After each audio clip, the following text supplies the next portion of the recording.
Karen thought of them as her daughters and tried to love them with all her heart, because really, wasn't that the point? They came to her, all frilly dresses and fine hair and plastic limbs and eyes so large and blue and innocent. And she would name them and tell them she was their mother now. She took them to her bed and would give them tea parties and spank them when they were naughty. She promised she would never leave them, or at least not until the end. Her father would bring them home. Her father traveled a lot, and she never knew where he'd been. If she asked, he'd just laugh and tap his nose and say it was all hush-hush. But she could sometimes guess from how exotic the daughters were. Sometimes the faces were strange and foreign. One or two were nearly mulatto. Karen didn't care. She loved them all anyway, although she wouldn't let the mulatto ones have quite the same nursery privileges. Here you are, my sweetheart, my angel cake, my baby doll. And from somewhere within Father's great jacket he'd produce a box, and it was usually gift-wrapped, and it usually had a ribbon on it. This is all for you, my baby doll. She liked him calling her that, although she suspected she was too old for it now. She was very nearly 8 years old. She knew what the daughters were. They were tributes. That was what Nicholas called them. They were tributes paid to her, to make up for the fact that Father was so often away, just like in the very olden days when the Greek heroes would pay tributes to their gods with sacrifices. Nicholas was very keen on Greek heroes and would tell his sister stories of great battles and wooden horses and heels. She didn't need tributes from Father. She would much rather he didn't have to leave home in the first place. Nicholas would tell her of the tributes Father had once paid Mother. He'd bring her jewelry and fur coats and tickets to the opera. Karen couldn't remember Mother very well, but there was that large portrait of her over the staircase. In a way, Karen saw Mother more often than she did Father. Mother was wearing a black ball gown and such a lot of jewels, and there was a small studied smile on her face. Sometimes when Father paid tribute to Karen, she would try and give that same studied smile, but she wasn't sure she'd ever got it right. Father didn't call Nicholas angel cake or baby doll. He called him Nicholas, and Nicholas called him Sir. And Father didn't bring Nicholas tributes. Karen felt vaguely guilty about that she'd get showered with gifts and her brother would get nothing. Nicholas told her not to be so silly. He wasn't a little girl. He was a man. He was 10 years older than Karen, and lean and strong, and he was attempting to grow a mustache. The hair was a bit too fine for it to be seen in bright light, but it would darken as he got older. Karen knew her brother was a man, and that he wouldn't want toys. But she'd give him a hug sometimes, almost impulsively, when Father came home, and seemed to ignore him. And Nicholas never objected when she did. Eventually Nicholas would say to Karen, "It's time." And she knew what that meant. And she'd feel so sad. But again, wasn't that the point? She'd go and give her daughter a special tea party then, and she'd play with her all day. She'd brush her hair and let her see the big wide world from out of the top window. She wouldn't get cross even if her daughter got naughty. And she wouldn't try to explain. That would all come after. Karen would go to bed at the usual time. Nanny never suspected a thing. But once Nanny had left the room and turned out the light, Karen would get up and put on her clothes again, nice thick woolen ones. Sometimes it was cold out there in the dark. And she'd bundle her daughter up warm as well. And once the house was properly still, she'd hear a tap at the door, and there Nicholas would be, looking stern and serious, and just a little bit excited. She'd follow him down the stairs and out of the house. They'd usually leave by the tradesman's entrance. The door was quieter. They wouldn't talk until they were far away, and very nearly into the woods themselves. He'd always give Karen a few days to get to know her daughters before he came for them. He wanted her to love them as hard as she could. He always seemed to know when it was the right time. With one doll, her very favorite, he had given her only until the weekend. It had been love at first sight. The eyelashes were real hair, and she'd blink when picked up, and if she were cuddled tight she'd say, "Mama." Sometimes Nicholas gave them as long as a couple of months, Some of the dolls were a fright and cold to the touch, and it took Karen a while to find any affection for them at all. But Karen was a girl with a big heart. She could love anything, given time and patience. Nicholas must have been carefully watching his sister just to see when her heart reached its fullest, and she never saw him do it. He usually seemed to ignore her altogether, as if she were still too young and too silly to be worth his attention. But then, "It's time," he would say, and sometimes it wasn't until that very moment that Karen would realize she'd fallen in love at all. And of course he was right. He was always right. Karen liked playing in the woods by day. By night, they seemed strange and unrecognizable. The branches jutted out at peculiar angles as if trying to bar her entrance. But Nicholas wasn't afraid, and he always knew his way. She kept close to him for fear he would rush on ahead and she would be lost. And she knew somehow that if she got lost, she'd be lost forever. And it may turn daylight eventually, but that wouldn't matter. She'd have been trapped by the woods of the night, and the woods of the night would get to keep her. And at length they came to the clearing. Karen always supposed that the clearing was at the very heart of the woods. She didn't know why. The tight press of trees suddenly lifted, and here there was space. No flowers, nothing, some grass. But even the grass was brown, as if the sunlight couldn't reach it here. And it was as if everything had been cut away to make a perfect circle that was neat and tidy and so empty, and it was as if it had been done especially for them. Karen could never find the clearing in the daytime. But then, she had never tried very hard. Nicholas would take her daughter and set her down upon that browning grass. He would ask Karen for her name, and Karen would tell him. Then Nicholas would tell Karen to explain to the daughter what was going to happen here. "Betsy, you have been sentenced to death." And Nicholas would ask Karen upon what charge. "Because I love you too much, and I love my brother more." And Nicholas would ask if the daughter had any final words to offer before sentence was carried out. They never had. He would salute the condemned then, nice and honorably. And Karen would by now be nearly in tears. She would pull herself together. "You mustn't cry," said Nicholas. "You can't cry. If you cry, the death won't be a clean one." She would salute her daughter too.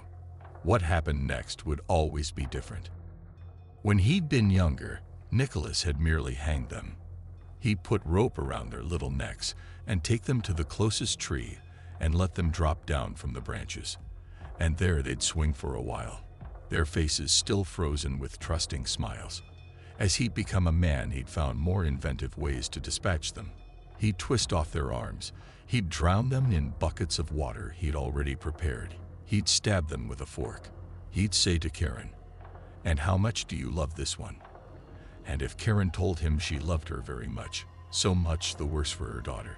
He'd torture her a little first, blinding her, cutting off her skin, ripping off her clothes, and then toasting with matches the naked stuff beneath. It was always harder to watch these executions because Karen really had loved them, and it was agony to see them suffer so. But she couldn't lie to her brother. He would have seen through her like glass. That last time had been the most savage, though Karen hadn't known it would be the last time, of course. But Nicholas might have had an inkling. When they'd reached the clearing, he had tied Mary Lou to the tree with string. Tightly, but not too tight. Karen had said she hadn't loved Mary Lou especially, and Nicholas didn't want to be cruel. He had even wrapped his own handkerchief around her eyes as a blindfold. Then he produced from his knapsack Father's gun. "You can't use that," Karen said. "Father will find out. Father will be angry." "Phooey to that," said Nicholas. "I'll be going to war soon, and I'll have a gun all of my own." "Had you heard that, Carrie? That I'm going to war?" She hadn't heard. Nanny had kept it from her, and Nicholas had wanted it to be a surprise. He looked at the gun. "It's a Webley Mark IV service revolver," he said. "Crude and old-fashioned, just like Father. What I'll be getting will be much better." He narrowed his eyes and aimed the gun, fired. There was an explosion, louder than Karen could ever have dreamed. And she thought Nicholas was shocked too, not only by the noise, but by the recoil. Birds scattered. Nicholas laughed. The bullet had gone wild. That was just a warm-up, he said. It was on his fourth try that he hit Mary Lou. Her leg was blown off. Do you want to go? No, said Karen. It's just like at a fairground, he said. Come on. She took the gun from him, and it burned in her hand. It smelled like burning. He showed her how to hold it, and she liked the way his hand locked around hers as he corrected her aim. It's all right, he said to his little sister gently. We'll do it together. There's nothing to be scared of. And really he was the one who pulled the trigger, but she'd been holding on too, so she was a bit responsible. And Nicholas gave a whoop of delight, and Karen had never heard him so happy before. She wasn't sure she'd ever heard him happy. And when they looked back at the tree, Mary Lou had disappeared. I'm going across the seas, he said. I'm going to fight. And every man I kill, listen, I'm killing him for you. Do you understand me? I'll kill them all because of you. He kissed her then on the lips. It felt warm and wet, and the mustache tickled, and it was hard too, as if he were trying to leave an imprint there, as if when he pulled away he wanted to leave a part of him behind. I love you, he said. I love you too. Don't forget me, he said, which seemed such an odd thing to say. How was she going to forget her own brother? They'd normally bury the tribute then, but they couldn't find any trace of Mary Lou's body. Nicholas put the gun back in the knapsack. He offered Karen his hand. She took it. They went home. They had never found Nicholas' body either. At the funeral, his coffin was empty, and Father told Karen it didn't matter, that good form was the thing. Nicholas had been killed in the Dardanelles, and Karen looked for it upon the map, and it seemed such a long way to go to die. There were lots of funerals in the town that season, and Father made sure that Nicholas was the most lavish. No expense was spared. The family was so small now, and they watched together as the coffin was lowered into the grave. Father looking proud, not sad, and Karen refusing to cry. Don't cry, she said to the daughter she brought with her. You mustn't cry, or it won't be clean. And yet she dug her fingernails deep into her daughter's body to try to force some tears from it. Julian hadn't gone to war. He'd been born just too late. And of course he said he was disappointed, felt cheated even. He loved his country and whatever his country might stand for, and he had wanted to demonstrate that love in the very noblest of ways. He said it with proper earnestness, and some days he almost meant it. His two older brothers had gone to fight, and both had returned home, and the younger had brought back some sort of medal with him. The brothers had changed. They had less time for Julian, and Julian felt that was no bad thing. He was no longer worth the effort of bullying. One day he'd asked his eldest brother what it had been like out there on the front, and the brother turned to him in surprise, and Julian was surprised too. What had he been thinking of? And he braced himself for the pinch or Chinese burn that was sure to follow. But instead the brother had just turned away. He'd sucked his cigarette down to the very stub, and sighed, and said it was just as well Julian hadn't been called up. The trenches were a place for real men. The whole war really wouldn't have been his bag at all. When Julian Morris first met Karen Davison, neither was much impressed. Certainly, Julian was well used to girls finding him unimpressive. He was short, his face was too round and homely, his thighs quickly thinned into legs that looked too spindly to support him. There was an effeminacy about his features that his father had thought might have been cured by a spell fighting against Germans, but Julian didn't know whether it would have helped. He tried to take after his brothers, tried to lower his voice and speak more gruffly. He drank beer. He took up smoking, but even there he got it all wrong somehow. The voice, however gruff, always rose in inflection, no matter how much he tried to stop it. He sipped at his beer. He held his cigarette too languidly, apparently, and when he puffed out smoke it was always from the side of his mouth, and never with a good, bold, manly blast. But for Julian to be unimpressed by a girl was a new sensation for him. Girls flummoxed Julian, with their lips and their breasts and their flowing contours, with their bright colors, all that perfume. Even now, if some aged friend of his mother's spoke to him, he'd be reduced to a stammering mess. But Karen Davison did something else to Julian entirely. He looked at her across the ballroom and realized that he rather despised her. It wasn't that she was unattractive. At first glance, her figure was pretty enough. But she was so much older than the other girls. In 3 years of attending dances, no man had yet snatched her up. And there was already something middle-aged about that face, something jaded. She looked bored. That was it. She looked bored, and didn't care to hide it. Once in a while, a man would approach her, take pity on her, ask her to dance. She would reject him, and off the suitor would scarp her, with barely disguised relief. Julian had promised his parents that he would at least invite one girl on to the dance floor. It would hardly be his fault if that one girl he chose said no.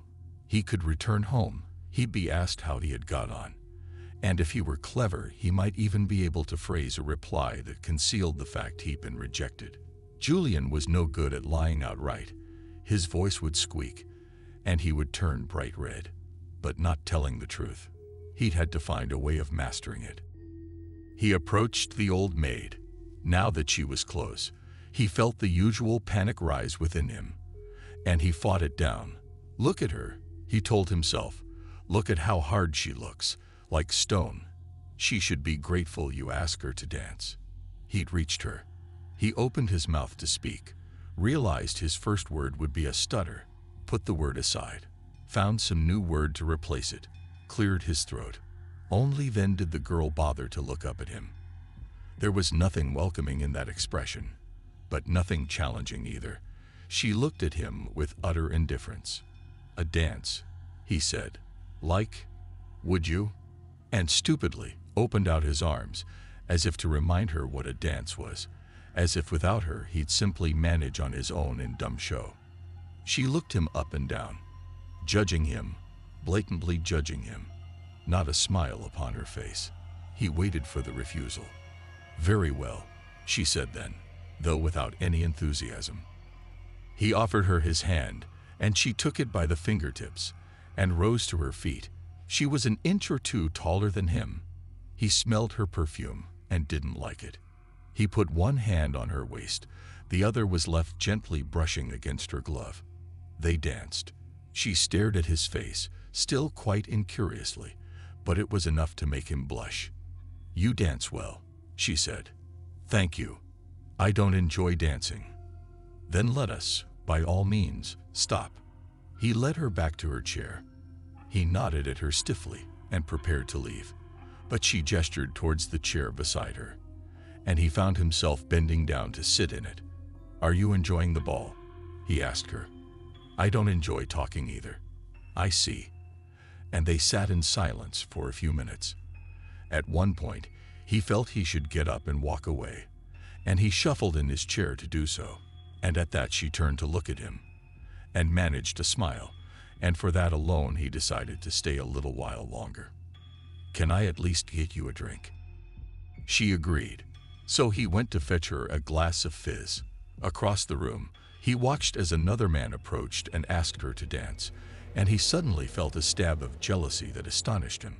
She waved the man away in irritation, and Julian pretended it was for his sake. He brought her back the fizz. There you are, he said. She sipped at it. He sipped at his the same way. If you don't like dancing, he said to her, and you don't like talking, why do you come? He already knew the answer, of course. It was the same reason he came, and she didn't bother dignifying him with a reply. He laughed and hated how girlish it sounded. At length she said, Thank you for coming, as if this were her ball, as if he were her guest, and he realized he was being dismissed. He got to his feet. Do you have a card? She asked. Julian did.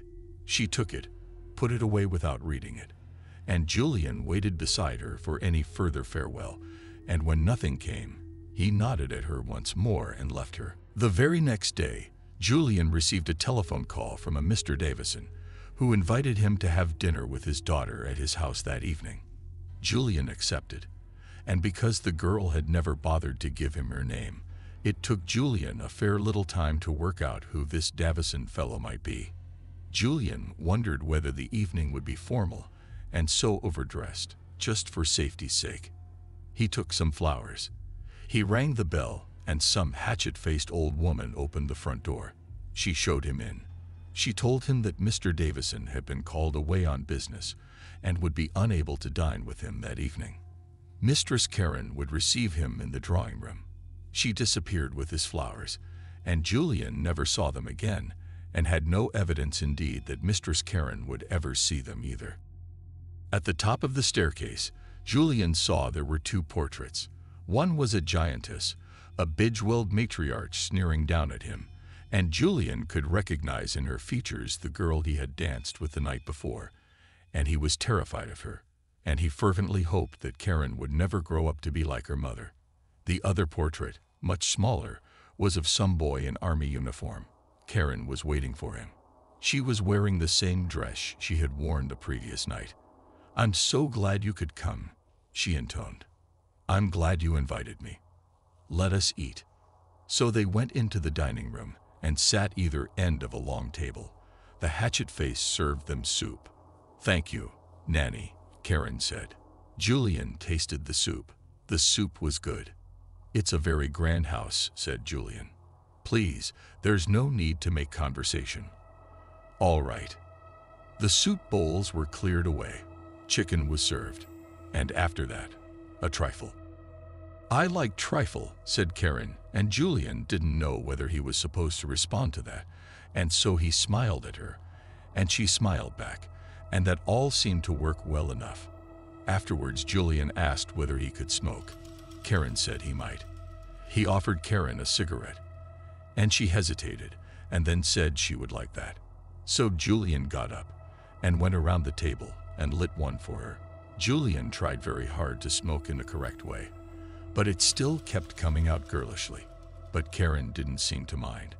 Indeed, she positively imitated him. She puffed smoke from the corner of her mouth and made it all look very pretty. And even now they didn't talk, and Julian realized he didn't mind. There was no awkwardness to it. It was companionable. It was a shared understanding. Julian was invited to 3 more dinners. After the 4th, Mr. Davison called Mr. Morris and told him that a proposal of marriage to his daughter would not be unacceptable. Mr. Morris was very pleased, and Mrs. Morris took Julian to her bedroom and had him go through her jewelry box to pick out a ring he could give his fiancée, and Julian marveled. He had never seen such beautiful things. Julian didn't meet Mr. Davison until the wedding day, whereupon the man clapped him on the back, as if they were old friends, and told him he was proud to call him his son. Mr. Morris clapped Julian on the back too. Even Julian's brothers were at it, and Julian marveled at how he had been transformed into a man by dint of a simple service and signed certificate. Neither of his brothers had married yet. He had beaten them to the punch, and was their jealousy in that backclapping. They called Julian a lucky dog, that his bride was quite the catch. And so Julian felt she was, on her day of glory. She did nothing but beam with smiles, and there was no trace of her customary truculence. She was charming, even witty, and Julian wondered why she had chosen to hide these qualities from him. Had she recognized that it would have made him scared of her? Had she been shy and hard just to win his heart?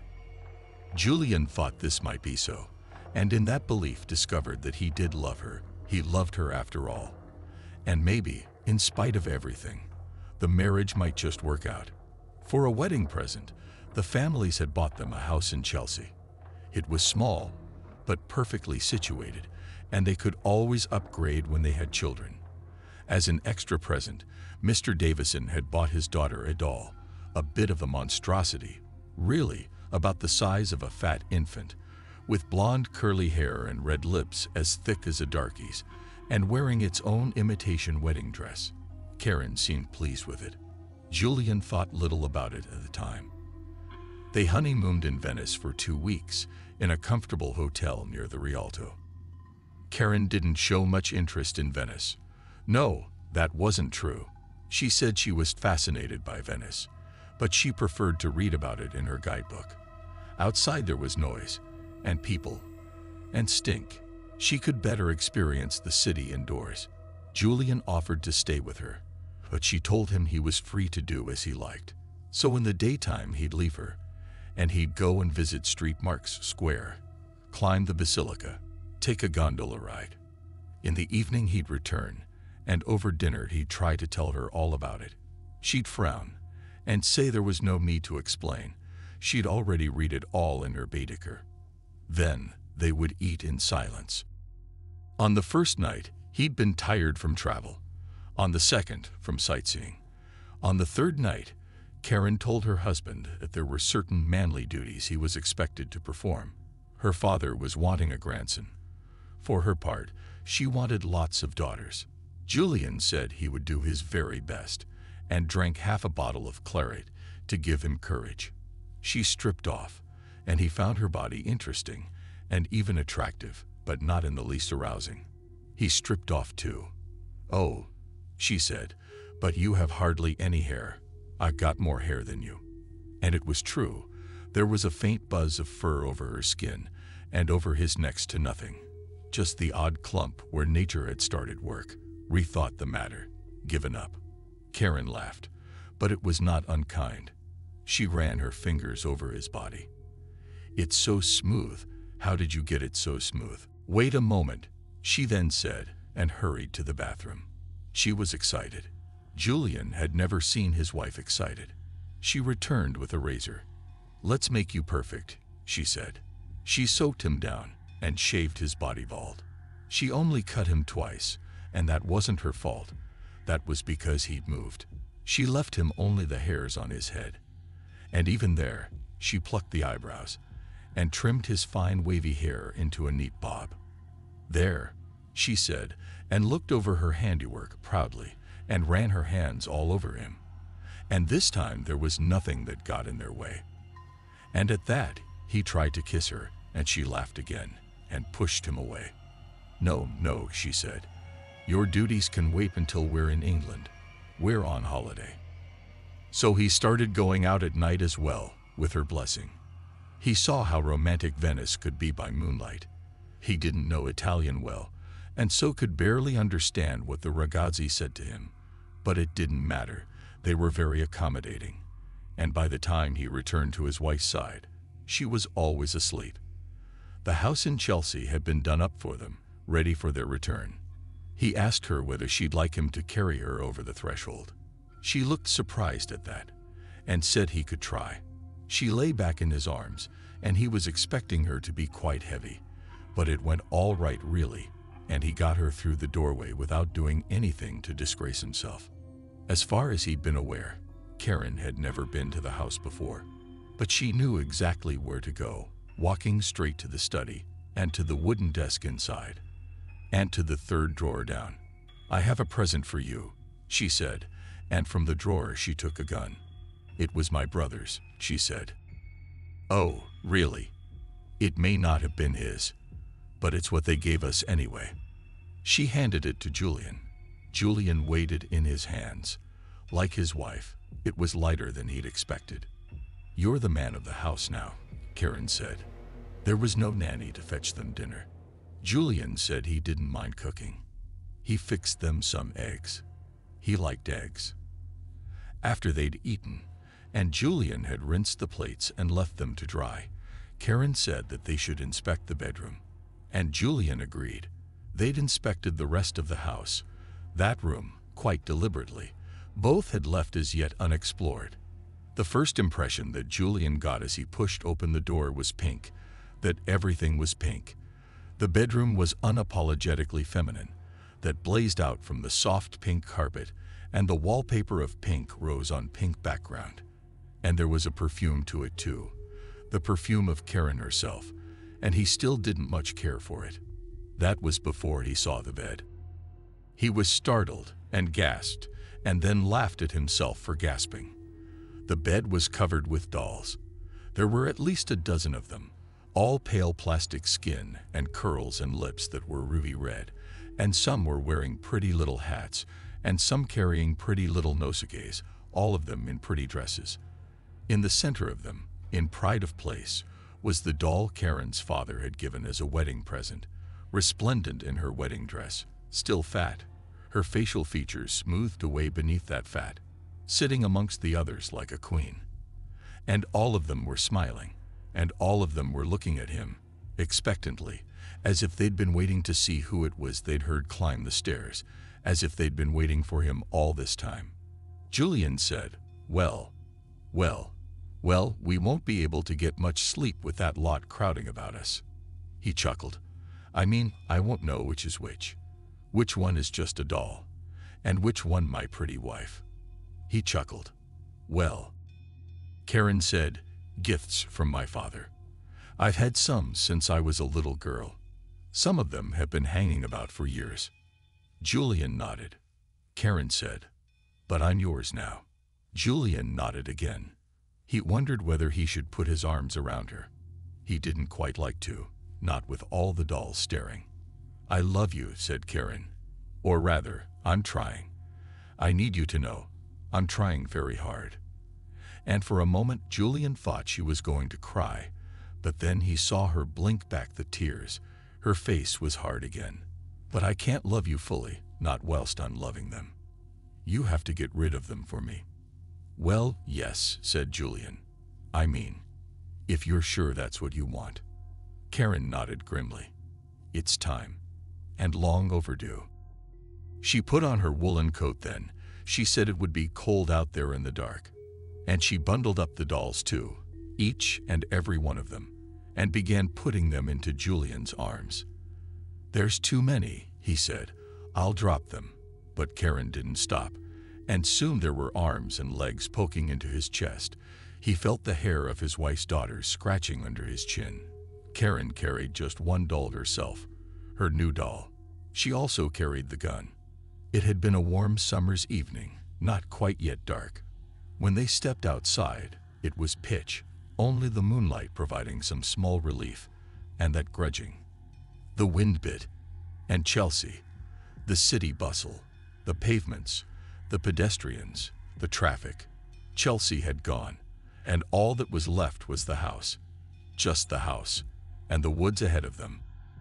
Julian wanted to run then, but there was nowhere to run to. He tried to drop the dolls, but the dolls refused to let go. They clung onto him. He could feel their little plastic fingers tightening around his coat, his shirt buttons, his skin, his own skin. Follow me, said Karen. The branches stuck out at weird angles, impossible angles. Julian couldn't see any way to climb through them. But Karen knew where to tread and where to duck. And she didn't hesitate. She moved at speed. And Julian followed her every step. He struggled to catch up. He lost sight of her once or twice and thought he was lost for good. But the dolls showed him the way. The clearing was a perfect circle, and the moon shone down upon it like a spotlight on a stage. Put them down, said Karen. He did so. She arranged the dolls on the browning grass, set them in one long, neat line. Julian tried to help. He put the new doll in her wedding dress beside them. And Karen rescued her.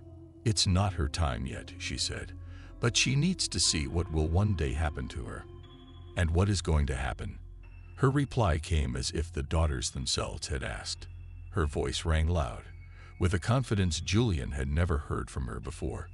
Chloe, Barbara, Mary Sue, Mary Jo, Suki, Delilah, Wendy, Prue, Annabelle, Marianne, Natasha, Jill, you have been sentenced to death. But why? Said Julian. He wanted to grab her, shake her by the shoulders. He wanted to. She was his wife. That's what he was supposed to do. He couldn't even touch her. He couldn't even go near. Why? What have they done? Loves, said Karen. She turned to him. Oh yes, they know what they've done. She saluted them. And you, she said to Julian, you must salute them too. No, Not like that. That's not a salute. Hand steady. Like me. Yes, yes. She gave him the gun. The dolls all had their backs to him. At least he didn't have to see their faces. He thought of his father. He thought of his brothers. Then he didn't think of anything. He fired into the crowd. He'd never fired a gun before, but it was easy. There was nothing to it. He ran out of bullets, so Karen reloaded the gun. He fired into the crowd again. He thought there might be screams. There were no screams. He thought there might be blood. And the brown of the grass seemed fresher and wetter, and seemed to pool out lazily towards him. And Karen reloaded his gun. And he fired into the crowd, just once more. Please, God, just one last time. Let them be still. Let them stop twitching. The twitching stopped. It's over, said Karen. Yes, he said. He tried to hand her back the gun, but she wouldn't take it. It's yours now. You're the man of the house. Yes, he said again. He began to cry. He didn't make a sound. Don't, said Karen. If you cry, the deaths won't be clean. And he tried to stop, but now the tears found a voice. He bawled like a little girl. She said, I will not have you dishonor them. She left him then. She picked up her one surviving doll and went and left him all alone in the woods. He didn't try to follow her. He stared at the bodies in the clearing, wondered if he should clear them up, make things tiddier. He didn't. He clutched the gun, waited it for it to cool, and eventually it did. And when he thought to turn about, he didn't know where to go. He didn't know he'd be able to find his way back. But the branches parted for him easily, as if ushering him fast on his way, as if they didn't want him either. I'm sorry, he said. He hadn't taken a key. He'd had to ring his own doorbell. When his wife answered, he felt an absurd urge to explain who he was. He'd stopped crying, but his face was still red and puffy. He held out his gun to her, and she hesitated, then at last took it from him. Sorry, he said again. You did your best, she said. I'm sorry too, but next time it'll be different. Yes, he said. Next time. Won't you come in? She said politely, and he thanked her and did. She took him upstairs. The doll was sitting on the bed, watching. She moved it to the dressing table. She stripped her husband. She ran her fingers over his soft, smooth body. She kept it neat and shaved. I'm sorry, he said one more time. And then, as if it were the same thing, I love you. And she said nothing to that, but smiled kindly. And she took him then, and before he knew what he was about, he was inside her. And he knew he ought to feel something, and he knew he ought to be doing something to help. He tried to gyrate a little. No, no, she said, I'll do it. And so he let her be. He let her do all the work, and he looked up at her face and searched for any sign of passion there or tenderness, but it was so hard. And he turned to the side, and there was the fat doll, and it was smiling, and its eyes were twinkling. And there, on that greasy plastic face, there was all the tenderness he could ask for. Eventually, she rolled off. He thought he should hug her. He put his arms around her, felt how strong she was. He felt like crying again. He supposed that would be a bad idea. I love you, she said. I am very patient. I have learned to love you. She fetched a hairbrush. She played at his hair. My sweetheart, she said, my angel cake. She turned him over, spanked his bottom hard with the brush until the cheeks were red as rouge. My big baby doll. And this time he did cry. It was as if she'd given him permission. And it felt so good. He looked across at the doll, still smiling at him. And he hated her, and he wanted to hurt her. He wanted to take his gun and shove the barrel right inside her mouth and blast a hole through the back of her head.